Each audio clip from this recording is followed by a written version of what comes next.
So,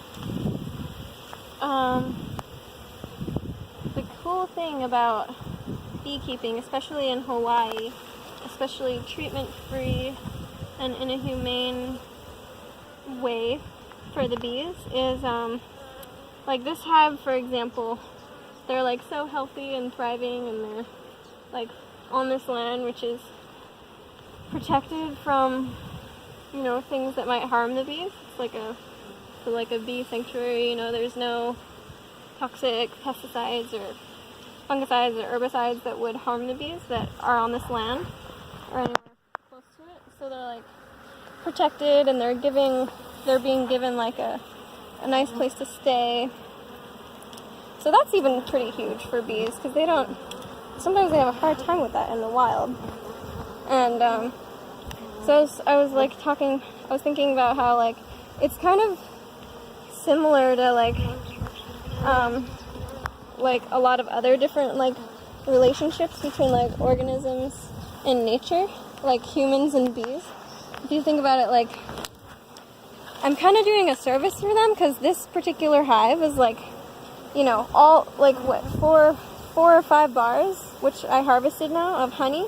They were like honey bound, like they weren't able to like make new comb and like start over fresh, and I like took that out, which is like a service to them, because they were never going to use it anyway because we're in Hawaii and there's always some sort of flower going off that they want to collect new all the time, and like the honey is like for storage, and they would use it over winter when it rains, but like they make so much more than they'll ever use, at least in this climate. So it's kind of like a service to them, you know, by taking it out, because it helps them be able to make new comb, which is good, because then they can eventually get these cycled out, because as they use them, you know, these combs, they're made out of wax, and so it's lipophilic, which means that anything that's like fat soluble, oil soluble gets absorbed into the wax body, and it gets passed around throughout the hive. So over time, you know, as it gets darker, it gets harder, and it's been exposed to more things that might not be healthy.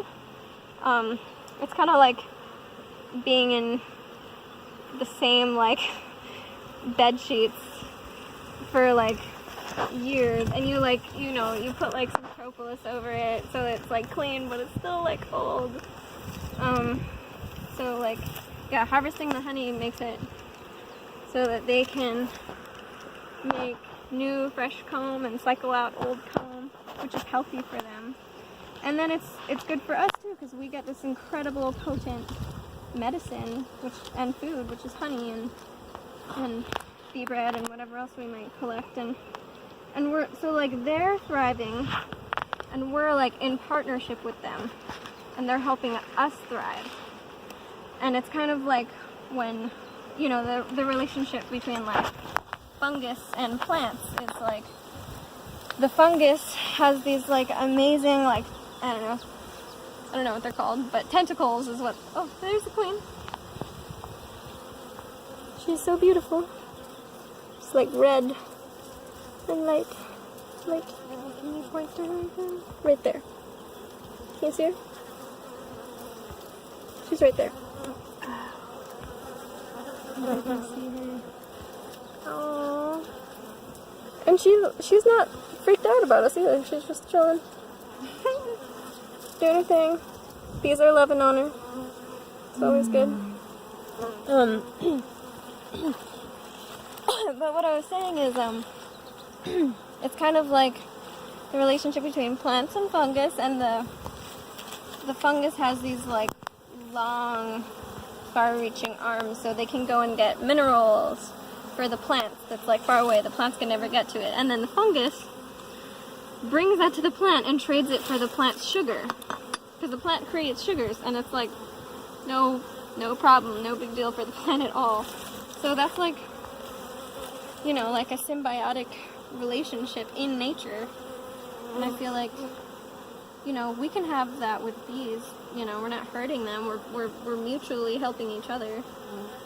in this way at least, you know, because we're allowing them to live and helping them, and in return they're helping us, and it's just kind of like a balance. You just gotta like feel your way through it and try to make good on your end of the deal.